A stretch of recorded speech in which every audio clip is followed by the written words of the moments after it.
Could we have Tropical Depression Fabian in about the next 24 hours? The answer is a solid maybe, but if it did want to become a tropical storm or tropical depression, it would have to do it pretty quickly. Its center of circulation, you can see, is right about in there. It's got some decent inflow coming in from the south, but there is plenty of shear just out ahead of it, and really it just doesn't have a lot of time to get its act together. You really don't have that core center convection that you want to see if you're looking for a storm system to develop. So with that said, I'm meteorologist Robert Speta, always tracking the tropics out here for you. We are, of course, watching this broad area of low pressure. You really see the loop a little bit better here with that in motion. In fact, let's go back and just take a look one more time at that.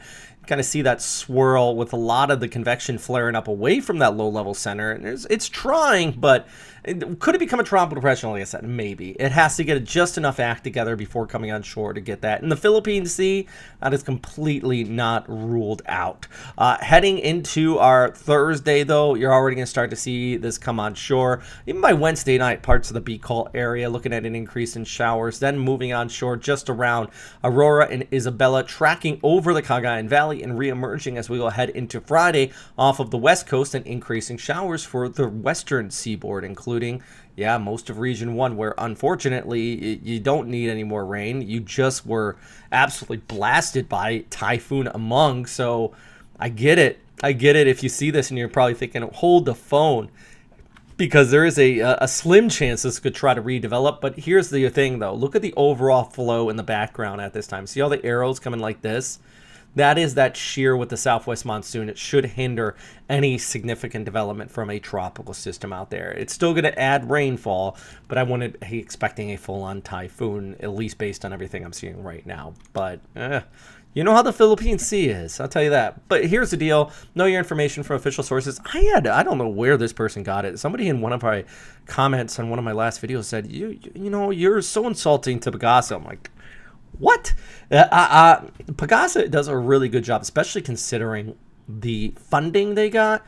It's a fraction what they have in the United States. That's why radars are kind of limited and stuff around there. But the forecasters there, I know some of them. They really are smart and good at their job.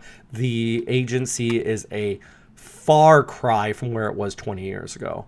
One of the reasons why I first started this channel was nearly 20 years ago. We had some really bad typhoons hit the Philippines, and there was absolutely little to no warning. It was ridiculous.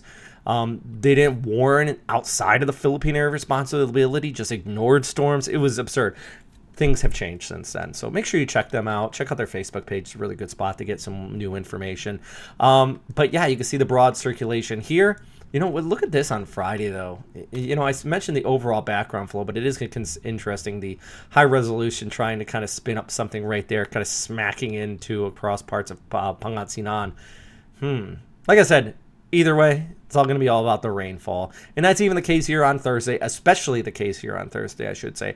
The entire country from Visayas towards Palawan, extending back towards Manila, all looking at rainfall. Shout out to Palawan. Check out my video about you guys. And of course, the rocket that flew overhead here just the other day. Have a full video on that. Ignore the comment section. I don't know, the crazies came out of the woodwork in that one.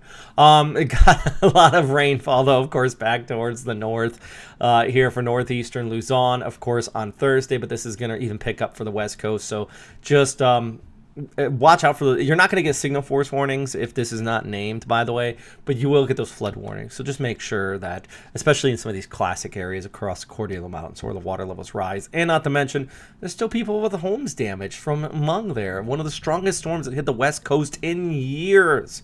So I get it. You don't want another tropical system. Some prolonged dry weather would be nice, but it is also August, and it's the Western Pacific, so any break in the tropics is actually not the norm. The norm is we usually have a continuous named storm system out here. Here's a look at your waves, though. At least it's not kicking up anything too big, about 0 to 1 meters all across the country. So surfers, you're going to be definitely seeing some chop with a tropical system overhead, rip currents and all that, but at least something you don't have to worry about. By the way, we still have another storm system out there, Bailu, weakening, North Pacific.